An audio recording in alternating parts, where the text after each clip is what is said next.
E aí galera, professor Rafael de Filosofia.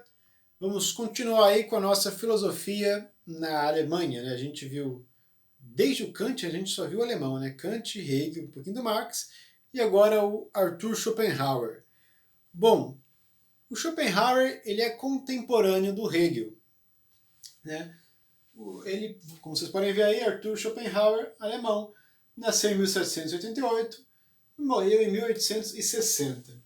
E ele era contemporâneo do Hegel e era um grande crítico do Hegel. Pensa num cara que não gostava do Hegel, era esse aqui. Inclusive tem citações dele falando Hegel que o cara, ele xinga mesmo o Hegel, né? Ele não gosta mesmo do Hegel. E um dos motivos, né, além de ele não gostar da filosofia do Hegel, ele falava que a filosofia do Hegel era ficar brincando com as palavras e que ele queria puxar o saco do Frederico II, que era o rei da Prússia, né? Enfim, mas um dos motivos era que o Schopenhauer ele está aí no século XVIII, que é um século muito influenciado por um pensamento otimista. O Hegel tinha um pensamento otimista, né? Porque ele tinha a ideia, né, de tese, antítese e síntese, mas tendia para o absoluto, né? Inclusive ele achava que ele já estava vivendo no período do absoluto, do estado absoluto. Né? Nesse século também tem aí o Auguste Comte, vocês já devem ter visto em sociologia, né, que ele fala da teoria dos três estados, que chegamos no estado científico e agora vai ter avanço, vai ter progresso. E Karl Marx, mesmo sendo um grande crítico, previa um futuro aí onde reinaria aí o comunismo, seria todo mundo comum. Enfim, era uma época em que as filosofias, né, cada um de acordo com a sua linha, era otimista. E o Schopenhauer, ele era pessimista. E ele também ele tentou aí dar aulas de filosofia na mesma faculdade, na mesma universidade que o Hegel lecionava. E ele marcou as suas aulas no mesmo dia e no mesmo horário das aulas de Hegel. Só que nessa época o Hegel era muito famoso, né? Então, ia 2, 3 alunos na sala do Schopenhauer e a sala do Hegel, seu rival, lotada. Nossa, ele ficava louco de raiva, acabou largando a ideia de ser professor de filosofia e ficou apenas escrevendo, né? Mas vamos lá, qual que é a ideia dele? Antes de falar da ideia dele, eu coloquei aqui um negócio, porque é o seguinte, eu tinha pedido a pesquisa para vocês sobre o idealismo alemão. E aí teve aí, acho que 2 ou 3 pesquisas que vocês me enviaram, né? Tô falando vocês aí dos 2 terceiros, o A e o B.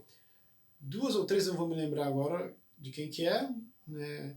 De colocar o Schopenhauer como idealista, porque no texto falou um pouco do movimento do romantismo. E eu até escrevi para esses alunos, né, que o Schopenhauer não fazia parte do idealismo alemão, né, que ele era um crítico do idealismo alemão, inclusive, mas que ele se encaixa nos românticos, né, no romantismo, que é um período que, quer dizer, que é uma escola que surge junto com o iluminismo, fazendo uma contraposição. Porque o iluminismo é aquele período que vangloriava a razão, que achava que a razão ia ser a redentora da humanidade. E os românticos, eles viam muito forte a ideia do sentimento também, de algo que a gente não controla, de algo que escapa à razão controlar.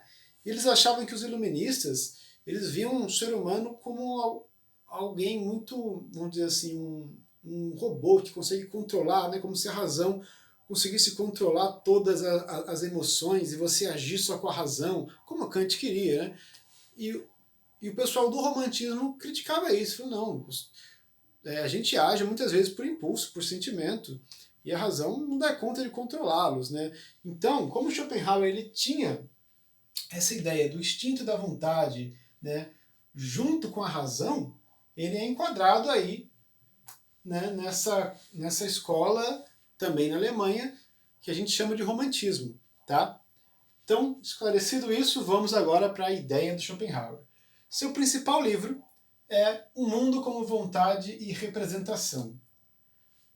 Nesse livro, ele desenvolve a sua teoria e a gente consegue perceber que embora ele criticasse esse lado muito racional do Kant, ele ele gostava bastante da sua filosofia, né, na parte da crítica da razão pura que a gente estudou aqui. Ele gostava bastante, né, ele achava muito superior à filosofia do Hegel, né, o seu rival. E ele falava o seguinte: o mundo, a essência do mundo, isso que o Kant chamou de númeno, de coisa em si, que seria a essência das coisas, ele chamou isso de vontade. Schopenhauer falou então, a vontade é essa energia vital do mundo, que move o mundo. A essência do mundo é a vontade. Só que a gente não consegue ver a vontade, estudar a vontade. A gente só consegue estudar a representação, que é muito parecido com a ideia do Kant de fenômeno e coisa em si, né? Ele coloca a vontade como sendo a essência, a coisa em si, e a representação como sendo o fenômeno do Kant, né? Como aparece para a gente. Então, por exemplo, eu, professor, aqui no vídeo, para o Schopenhauer, eu sou vontade. Quando perguntam o que eu sou, qual é a minha essência, essa energia que está falando, né, que se empolga, que fica alegre, que se entristece, essa vontade, essa energia vital. Mas vocês não veem essa vontade. O que vocês enxergam é a representação do meu ser enquanto vontade. Então, para ele, o mundo é vontade e representação. Cada um de nós somos vontade, mas só enxergamos no outro representação, certo? Quando você olha para alguém, você não vê a essência, você não vê a vontade, você vê a representação da vontade. Então essa é a grande teoria do Schopenhauer, tá? Então a vontade como essência das coisas, né? E como das coisas o homem também. Só que por que ele é pessimista? Porque ele vai ver que o homem ele tem uma vida de sofrimento por conta dessa vontade. E aqui a gente também pode perceber uma influência de filosofias orientais. O Schopenhauer ele lia bastante obras orientais, como budismo, hinduísmo. Inclusive ele tinha um poodle que chamava Atman. Até pesquisei aqui para falar para vocês melhor.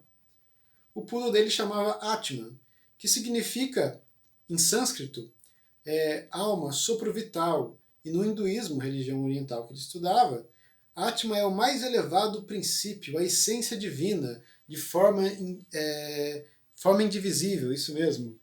Ou seja, dá para ver a influência até no nome do cachorro, né? E a gente percebe uma influência forte do budismo também. Porque o budismo, ele vê que o homem deve controlar o seu desejo, porque o desejo faz a gente sofrer. O Schopenhauer ele vai seguir essa linha também. Ele vai falar, essa vontade, essa nossa essência, a vontade, é a razão do nosso sofrimento. Porque a gente só quer aquilo que a gente não tem. Então a gente vai sofrer até alcançar a nossa vontade, até concretizar a nossa vontade. E quando a gente consegue aquilo que a gente estava querendo, a gente vai desejar outra coisa. Porque a gente só deseja o que não tem. Então desejo pressupõe falta, a gente só deseja o que falta. E a gente sacia a vontade, e logo que a gente sacia, a gente fica entediado e vai querer outra coisa. E a gente sofre por não conseguir alcançar aquela coisa, e quando alcança, a gente fica entediado. Então ele vai falar, a vida, em sua essência, é sofrimento. Porque a vida é essa busca insaciável da nossa vontade, só que ela nunca se satisfaz. A gente está sempre infeliz, a gente está sempre ou com dor ou com tédio, certo? Ele inclusive analisava a sociedade alemã e ele via os pobres sofrem de dor e os ricos sofrem de tédio, né? Sem entender, não há homem feliz para ele, a vida não é feliz, certo? A gente vai ver isso melhor. Voltando aqui nessa vontade. Então a vontade para ele é uma energia pura e ela é irracional. E essa frase dele é muito famosa e que casa bastante com as aulas que a gente está vendo no Centro de Mídias sobre liberdade, né? Que foi falado desse filósofo, Schopenhauer, que ele vai dizer o seguinte, ele vai dizer que o homem ele é livre para fazer o que quer, mas não para querer o que quer. A gente não escolhe do que a gente gosta. Então ele vai questionar essa questão do livre-arbítrio, assim como Spinoza, que a gente já viu, né, mas focando na questão da vontade. E olha essa frase aqui, ó. A vontade é um cego robusto que carrega um aleijado que enxerga. O que ele quer dizer? Ele quer dizer que esse aleijado que enxerga é a nossa razão, né? O que enxerga, o que entende. Só que a vontade é o cego robusto que está segurando o aleijado que enxerga e que está andando. Ou seja, o que nos move é a nossa vontade. E não que a gente consegue controlar a vontade com a nossa razão, como queriam os iluministas. Não, o que nos move é a vontade. E a nossa razão convive com ela. A nossa razão é o aleijado que enxerga e que vai tentando guiar, mas é o cego robusto que está. Desculpa, o cego robusto. É isso mesmo. É o cego robusto, que é a vontade que está andando, que está movimentando. Beleza? Então, para o nosso filósofo pessimista, a vida é dor e sofrimento, né? Dor e tédio. Ele dizia que era um pêndulo entre dor e tédio, seguindo esse esqueminha que a gente viu, né? Quero a coisa, sofro até não conseguir, quando eu consigo eu tenho tédio. Para ele a vida é isso, tá? Então para ele, a vida, ó, a dor e o sofrimento são reais, existem de fato. E ele vai dizer que a felicidade e o prazer são uma ilusão, um estado de espírito assim, ilusório. A gente entra num transe e sente felicidade e prazer, mas que não é real, é só uma ilusão, né? Vou dar um exemplo aqui. Imagine que você receba... antes de falar desse exemplo, ele dá um toque. Buscar evitar a dor. Né? Já que a dor é real e a felicidade é ilusão, não busque a felicidade. Busque evitar a dor. Ela sim é real. Agora eu vou para o meu exemplo. Imagina que você receba um convite para pular de paraquedas. O que o Schopenhauer ia dizer disso? Ele ia dizer, ó, seguinte, você vai lá, vai pular de paraquedas e vai sentir essa ilusão aqui, esse momento de prazer durante a queda e tal. Quando você descer, você vai voltar a si e vai voltar à realidade, ao tédio, à dor e ao sofrimento, certo? Agora, se você for e cair, você vai, se você não morrer, claro, você vai se machucar, sua dor não vai acabar como a sua felicidade, como o seu prazer, porque a dor é real, não é um estado de espírito que te deu alegria. Não, você vai se ferrar. Então, ó, busque evitar a dor. Schopenhauer ia falar para você não pular no paraquedas, que eu falei, né? Não pular do paraquedas, certo? E ele dá alguns toques aí, né? Esse é um deles, busque evitar a dor. Outra coisa que ele vai falar, a gente pode pensar no que a gente é, no ser, no que a gente tem, no ter, e no que a gente representa. Ele fala que o ideal é que a gente foque no nosso ser, tentar compreender como a gente é, e não ficar preocupado com o que a gente tem ou com o que a gente representa. No caso, representa para os outros, sabe? Como um exemplo clássico seria essa tal da ostentação. Né? Quando você sai para ostentar, você sabe que você quer ser visto, né? Você quer representar algo, certo? Representar que você, sei lá, tem poder porque você consegue comprar isso aqui, você tem dinheiro, tal, um relógio, não sei o que, um carro. Ou seja, você focar no que você representa. Ele diz que o mais importante é focar no ser, né, em quem você é. E ele diz que a minoria das pessoas focam no ser. E ele diz que ele pode perceber isso porque ele vê que as pessoas ficam loucas quando ficam sozinho, consigo mesmo. Pessoas que não suportam ficar consigo mesmas. Quer dizer, são pessoas viciadas no ter e no representar, e não no ser. Sabe? Um outro exemplo bastante comum é aquela pessoa que não consegue ficar sem namorar, por exemplo, sabe? Fica solteiro e já fica louco da vida porque não consegue ficar sozinha. Schopenhauer vai dizer, é uma pessoa que não se suporta.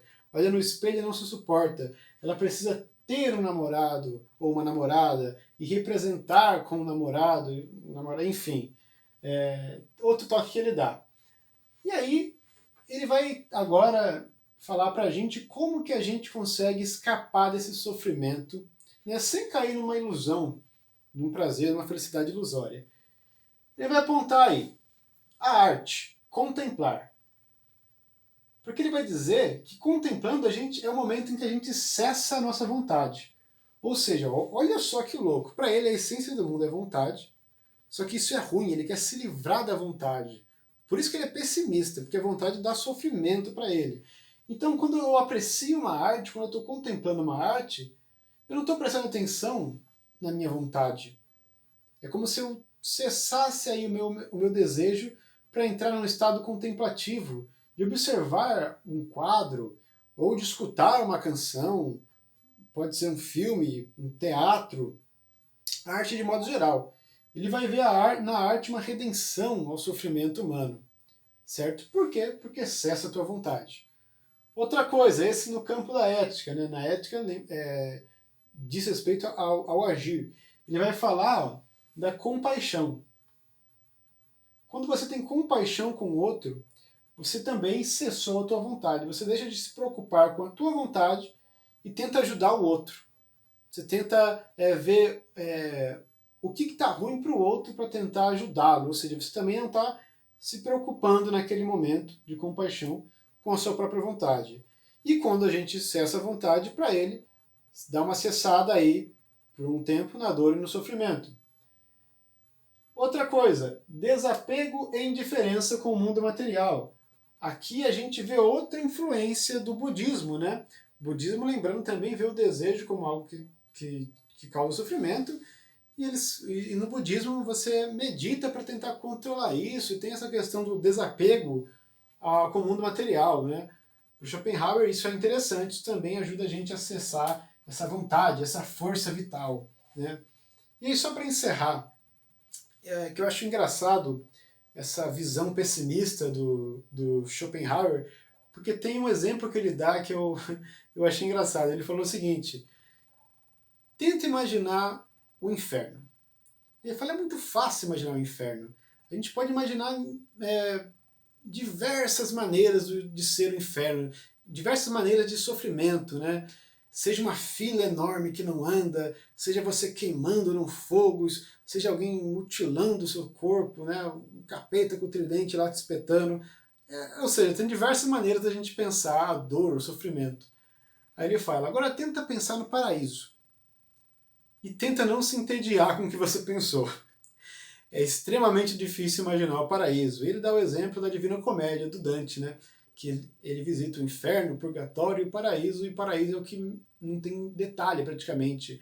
E Schopenhauer vai dizer que é difícil imaginar o paraíso, porque o que a gente conhece é a dor e o sofrimento. Vou deixar umas questões para vocês aí, e a gente vai se falando. Qualquer dúvida, manda mensagem, a gente vai se falando. Valeu, galera!